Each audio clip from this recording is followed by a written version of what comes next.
Hi Wildcats. This is an overview of Unit 1 Focus Question 2, where we are looking at what factors affect objects in simple harmonic motion. And we are going to look at two systems, a mass spring system and pendulum system. So let's start just by reviewing what a mass spring system is. Right, we have some masses hanging from a spring. That's what we used in class. Um, and so that vibrates back and forth. Sometimes you'll see pictures, and I've used pictures where it's laid sideways on a quote unquote frictionless surface. In lab, we will use a suspension system like this. So you did some testing and you looked at different variables to find out how does changing things. So some variables that we could adjust in here is we could change the spring, right? Like how springy it is. Is it loose or is it really tight? And that would affect the force on it. We could change how much mass we have suspended from this system, and we could change where we release it from, or in other words, its amplitude.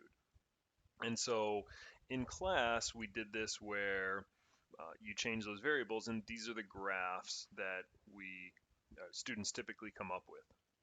And so what do they tell us? Well, let's look at mass. When we look at mass, we see that as the variable increases, so this would now, if we're looking at this graph, it would be low mass here. So here's zero mass, and here's a greater mass. So as the mass increased, what happened to the time it took for one full cycle or its period?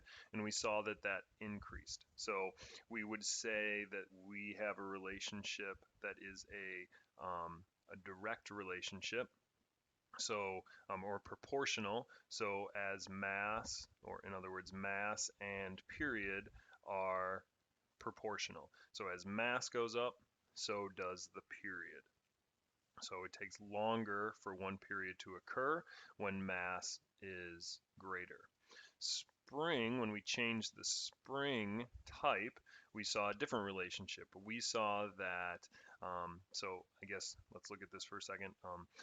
We can define uh, spring force. This variable would actually be spring force. But if we just want to think of it qualitatively, we could say that this is like a loose spring, so not very strong, and this is like a tight spring. So in other words, this one exerts a large force and this one exerts a lower force. And what we saw is that as the spring gets stronger, the period or time became less.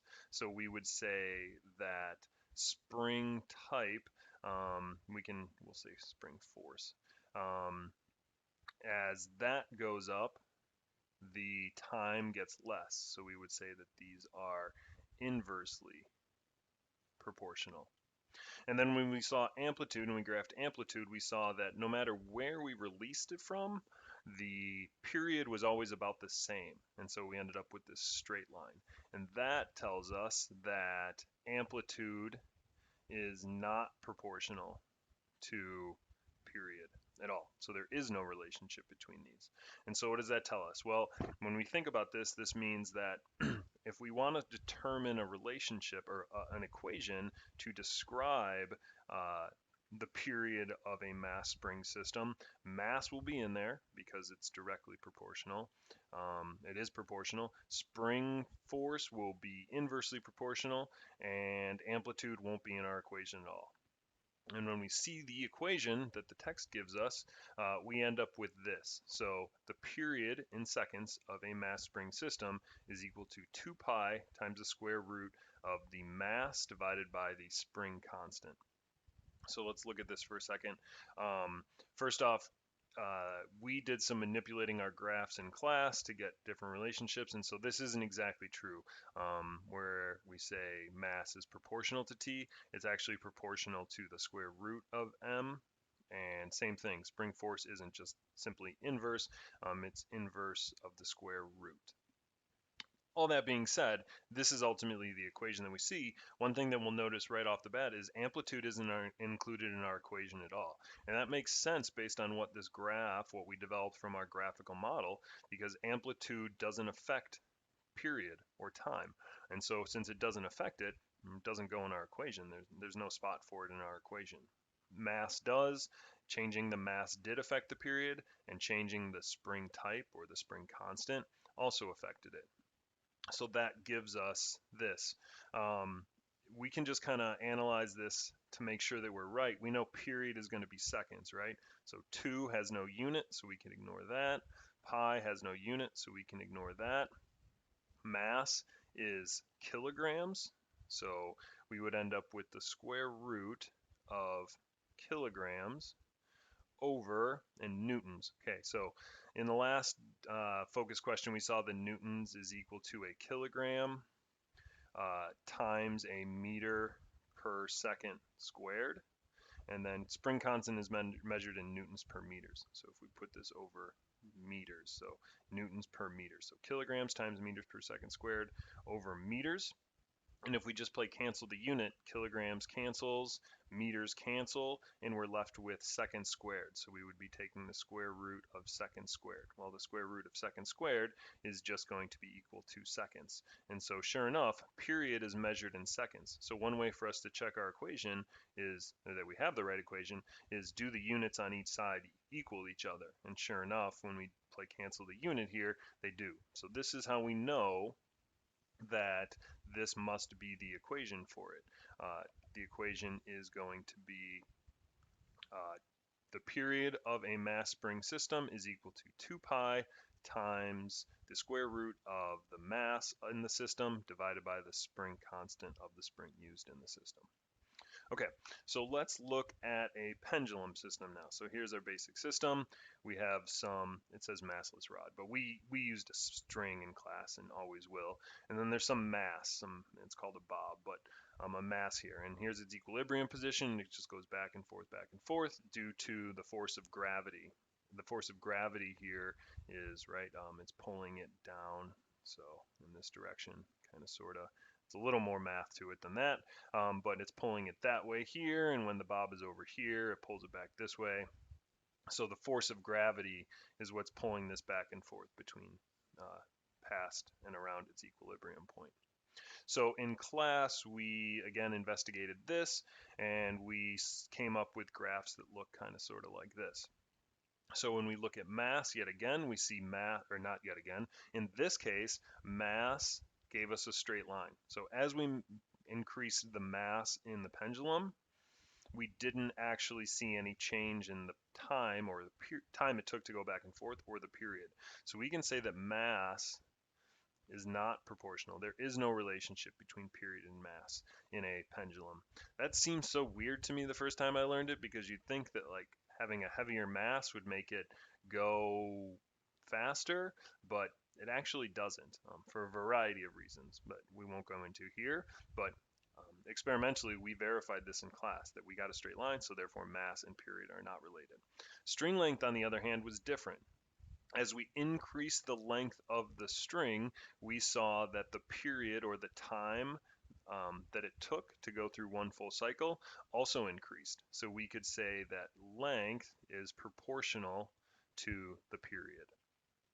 We saw that in class in our data. And amplitude, yet again, did not have an effect, so we got a straight line. So amplitude is not proportional to period at all, so that doesn't affect it. So when we think about what will be in our equation, mass won't be in our equation, amplitude won't be in our equation, and length will.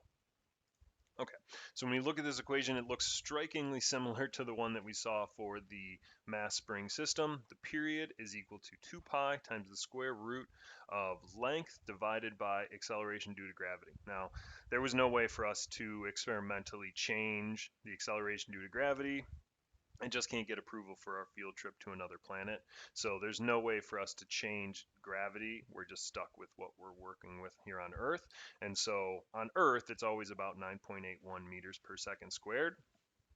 So that's not one we could test. So I just kind of have to tell you that gravity does affect it. We could go through that same scenario again, but we're going to end up with a similar thing where we end up with seconds. Since seconds is the unit for period, 2 and pi have no unit, length is meters, so we're going to end up with meters over newtons, and we're going to end up with, yet again, the seconds is equal to seconds. So this is the equation for it. So when we look at this, the only way that we can change on Earth, the only way that we can change the period of a pendulum is to change the length of the string. Another option would be to go to Mars or Jupiter or the moon, and where gravity is going to be different. And then, so if you had a grandfather clock here on Earth and you took it to Mars with you, you would find that it didn't work right. It didn't keep time like it was supposed to. Even though the length of the grandfather clock is the same, it's enlarged. It is different because acceleration due to gravity is different on Mars than it is here on Earth.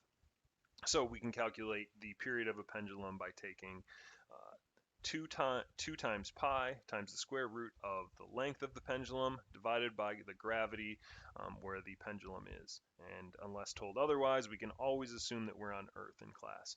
But if you were to get a problem or be in a scenario where you were on a different planet, then you would need to change this variable to whatever acceleration due to gravity is on that planet. So I hope that helps as you kind of think about how these variables affect different mass or the mass spring system or pendulum system, which are both examples of objects that are in simple harmonic motion.